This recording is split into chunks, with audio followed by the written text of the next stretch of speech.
Mettez pause, cherchez vous-même la solution avant de regarder la correction. Bonne vidéo. Oh yeah, faiseur de 2 capis. Let's go! QCM, déterminer les coordonnées d'un vecteur. Soit les points A, B, C, D, E, F, dont les coordonnées sont données. Pour l'exercice 152, on nous dit le vecteur AB a pour coordonnées. On nous fait plusieurs propositions de réponse et donc on a besoin de connaître la formule qui permet de trouver les coordonnées d'un vecteur. On rappelle que le vecteur AB a pour coordonnées les coordonnées du point B moins les coordonnées du point A. C'est-à-dire que son abscisse, c'est XB moins XA et son ordonnée, c'est YB moins YA. Un moyen mnémotechnique pour retenir cette formule, c'est de faire extrémité moins origine. B est l'extrémité du vecteur AB et A est son origine.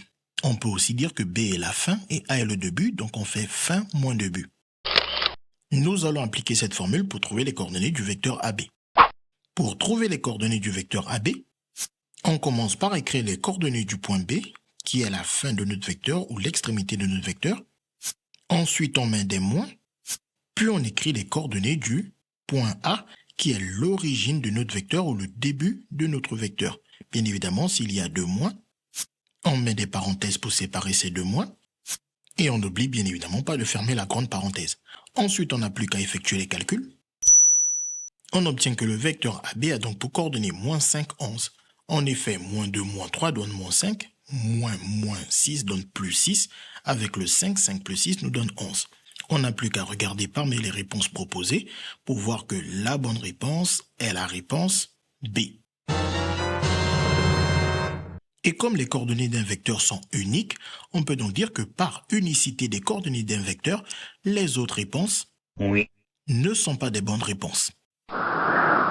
Pour l'exercice 153, on nous dit le vecteur 2DE plus FE a pour coordonnées, on nous fait plusieurs propositions de réponse. En observant le vecteur dont nous devons calculer les coordonnées, on voit qu'il est composé des vecteurs DE et FE dont nous savons déjà calculer les coordonnées. Pour cela, il nous suffit juste de connaître les coordonnées des points D, E, F. Puis on dit que le vecteur DE a pour coordonnées les coordonnées de son extrémité E, 9 moins 5, moins les coordonnées de son origine, 2 moins 4. Attention à ne pas oublier les parenthèses. Ensuite, 7 moins 2 nous donne 9 moins 2 nous donne 7. Moins 4 donne plus 4. Avec le moins 5, cela nous donne moins 1. On obtient ainsi les coordonnées de DE. On fait la même chose pour le vecteur FE. Le vecteur FE a pour coordonnées les coordonnées de son extrémité E, 9 moins 5, moins les coordonnées de son origine F, moins 2, sans oublier les parenthèses pour séparer les deux moins. Ensuite, on effectue les calculs et on obtient que FE a pour coordonnées 11 moins 3. En effet, moins 2 fait plus 2, avec le 9, ça nous fait 9 plus 2 qui donne 11, et moins 2 ici, toujours pareil, ça fait plus 2, et plus 2 moins 5, ça nous fait moins 3. Maintenant, notre problème, c'est de trouver les coordonnées de 2 fois le vecteur DE, puis de faire une somme. Donc pour cela, on a besoin de se rappeler des propriétés du cours qui permettent de trouver les coordonnées d'un vecteur multiplié par un nombre et de faire la somme des coordonnées d'un vecteur. Si U a pour coordonnées XY, alors KU a pour coordonnées KX, KY. C'est-à-dire que les coordonnées XY sont toutes les deux multipliées par le nombre réel K. Et pour des besoins de simplicité, on écrira tout simplement KU égale à KX, KY. Ce sera plus pratique de l'écrire comme ça pour effectuer des calculs.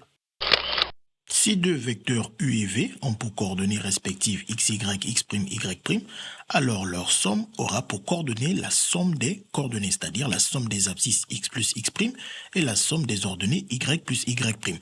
Pour des besoins de simplicité, on va écrire que U plus V est égal à X plus X' pour l'abscisse et Y plus Y' pour l'ordonnée.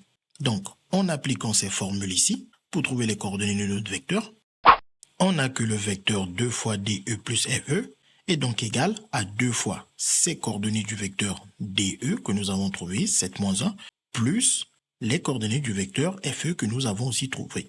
Ensuite, ce 2, d'après le rappel 1, va multiplier chacune des coordonnées. Ce qui nous donne 2 fois 7 et 2 fois moins 1. Puis on effectue les calculs. 2 fois 7 nous donne 14 et 2 fois moins 1 nous donne moins 2. Ensuite, ici, on n'a plus qu'à additionner les coordonnées. ce qui nous donne la somme des abscisses, le 14 plus le 11, et la somme des ordonnées, le moins 2 plus le moins 3. Ensuite, on effectue les calculs. On obtient alors 25 moins 5. En effet, 14 plus 11 donne 25, plus moins 3 fait moins 3, et moins 2 moins 3 nous fait moins 5, ce qui nous donne les coordonnées du vecteur 2DE plus FE. On n'a plus qu'à venir regarder parmi les réponses proposées pour voir que la bonne réponse est la réponse D. Et comme les coordonnées d'un vecteur sont uniques, par unicité des coordonnées d'un vecteur, on peut alors dire que les autres réponses ne sont pas des bonnes réponses. Pour l'exercice 154, on nous dit quels sont les vecteurs qui ont pour coordonnées moins 18,5, 30,5. Donc on nous voit plusieurs vecteurs et nous savons calculer les coordonnées des vecteurs. Nous savons même multiplier ces coordonnées par un nombre et les additionner. Mais pour cela, on a besoin des coordonnées, des origines et des extrémités de chacun de ces vecteurs. On rappelle alors les coordonnées de chacun de ces points, des points A, B, D, E, F, et nous allons tour à tour, pour chacune des réponses, calculer les coordonnées du vecteur correspondant. Pour cela, nous allons d'abord calculer les coordonnées de chacun des vecteurs qui interviennent dans le calcul du vecteur final. Pour le vecteur BA, on fait les coordonnées de son extrémité A moins les coordonnées de son origine B, ce qui nous donne 5 moins 11. Pour le vecteur EF, on fait les coordonnées de son extrémité F moins les coordonnées de son origine E, ce qui nous donne moins 11, 3. Pour le vecteur AB, on a juste qu'à remarquer qu'il s'agit de moins le vecteur BA, et donc de prendre les coordonnées de BA et leur mettre un moins, c'est-à-dire les multiplier par moins 1, c'est-à-dire prendre les opposés des coordonnées du vecteur BA pour trouver les coordonnées du vecteur AB. On prend l'opposé de moins 5, de 5 qui vaut moins 5, et l'opposé de moins 11 qui vaut plus 11, ce qui nous donne alors les coordonnées du vecteur AB. Ce qui nous donne alors moins 5, qui est l'opposé de 5, et 11, qui est l'opposé de moins 11. Comme les vecteurs AB et BA sont opposés, par conséquent, leurs coordonnées sont aussi opposées.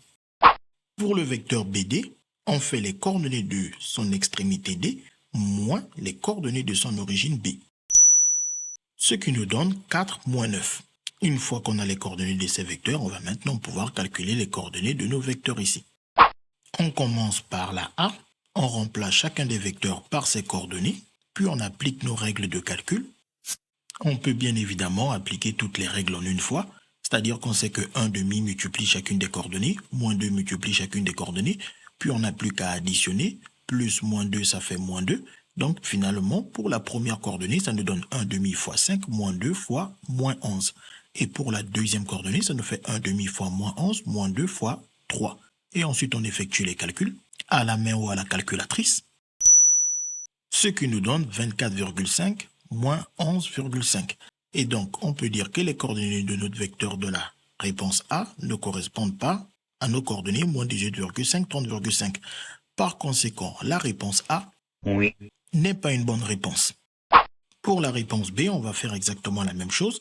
On commence par remplacer chacun des vecteurs par ses coordonnées. Le vecteur AB par ses coordonnées moins 5, 11, le vecteur BD par ses coordonnées 4, moins 9, et le vecteur EF par ses coordonnées moins 11, 3. On garde bien évidemment les nombres moins 2, qui multiplient bien évidemment les bonnes coordonnées, ainsi que plus 1/2. Puis on n'a plus qu'à effectuer les calculs, ce qui nous donne alors moins 5, moins 2 fois 4, plus 1/2 fois moins 11 pour l'abscisse, et ensuite 11, moins 2 fois moins 9, plus 1/2 fois 3 pour l'ordonnée. Et ensuite, on effectue les calculs, soit à la main ou à la calculatrice, ce qui nous donne moins 18,5, 30,5. On compare ainsi les coordonnées de notre vecteur avec les coordonnées que l'on voulait vérifier. On voit qu'il s'agit des mêmes coordonnées. On peut donc par conséquent dire que la réponse B est une bonne réponse. Ensuite, on fait la même chose pour la réponse C. On prend le vecteur correspondant et on remplace chacun des vecteurs qui composent le calcul par ses coordonnées. Le vecteur AB par moins 5, 11, le vecteur BD par 4, moins 9 et le vecteur EF par moins 11, 3, sans oublier les coefficients 2 qui multiplient les coordonnées du vecteur AB, moins 1/2 qui multiplie les coordonnées du vecteur BD. Ensuite, on n'a plus qu'à écrire les calculs à effectuer, ce qui nous donne en abscisse 2 fois moins 5, moins 1/2 fois 4, plus moins 11. Bien évidemment, vous pouvez directement mettre moins 11. Et ensuite, en ordonnée, 2 fois 11, moins 1 demi fois moins 9, plus 3. Ensuite, on effectue les calculs à la main ou à la calculatrice, ce qui nous donne moins 23, moins 14. On n'a plus qu'à venir comparer avec les coordonnées qu'on nous a données dans la question. Comme ces coordonnées sont différentes, on peut alors dire que la réponse C n'est pas une bonne réponse. Bien évidemment, lors de vos calculs, si vous voyez que l'une des coordonnées ne correspond pas, ça ne sert à rien de calculer les deux coordonnées. Il suffit juste que l'abscisse soit différente pour dire qu'il ne s'agit pas du même vecteur, ou bien il suffit juste que l'ordonnée soit différente pour dire qu'il ne s'agit pas du même vecteur. En effet, pour que ce soit le même vecteur, il faut qu'ils aient la même abscisse et la même ordonnée, car les coordonnées d'un vecteur sont uniques. Et donc, par unicité des coordonnées d'un vecteur, si deux vecteurs ont les mêmes coordonnées, il s'agit forcément du même vecteur. Enfin, on a fait la même chose pour la dernière réponse, la D. On remplace chacun des vecteurs par leurs coordonnées. Le vecteur AB par ses coordonnées moins 5, 11. Le vecteur BA par ses coordonnées 5, moins 11, qui sont les opposés des coordonnées du vecteur AB. Puis le vecteur EF par ses coordonnées moins 11, 3. Et on n'oublie bien évidemment pas les coefficients. Moins tout seul, c'est moins 1. Ou tout simplement moins pour changer les signes des différentes coordonnées. Et le plus 1 demi qui va multiplier les coordonnées du vecteur EF. Ensuite, on écrit les calculs à effectuer. Ce qui nous donne alors un abscisse, moins 5, moins 5, plus 1 demi fois moins 11. Et en ordonnée, 11, moins 11, plus 1 demi fois 3. Donc, bien faire attention aux deux moins. Moins 11, ici parce qu'on a un moins à l'extérieur et un moins à l'intérieur de la parenthèse. Donc, ça nous fait moins 11, que nous écrivons de cette manière. Ensuite, on n'a plus qu'à effectuer les calculs à la main ou à la calculatrice, ce qui nous donne moins 15,5 et 23,5. On n'a plus qu'à comparer ces coordonnées avec les coordonnées du l'énoncé. Comme ces coordonnées sont différentes, on peut alors dire que la réponse D n'est pas une bonne réponse. Attention ici à ne pas vous dire que parce que la réponse B était la seule bonne réponse que nous avons trouvée, il fallait juste faire le calcul pour la B et cocher que les autres réponses sont forcément des mauvaises réponses. On peut très bien avoir un même vecteur écrit de manière très différente et retrouver à l'aide des coordonnées qu'il s'agit du même vecteur qui a juste été écrit différemment. On aurait très bien pu avoir plusieurs de ces réponses qui pouvaient être des bonnes réponses. Donc, ce qui veut dire que ici, il était super important d'effectuer les calculs des coordonnées de chacun de ces 4 vecteurs. J'espère que vous avez compris. Mais oui, c'est clair. CQFD, ce qu'il fallait découvrir. Les mathématiques, ce n'est pas juste la mémorisation de l'application de cours. Ça nous aide à comprendre le monde qui nous entoure et à prendre des décisions.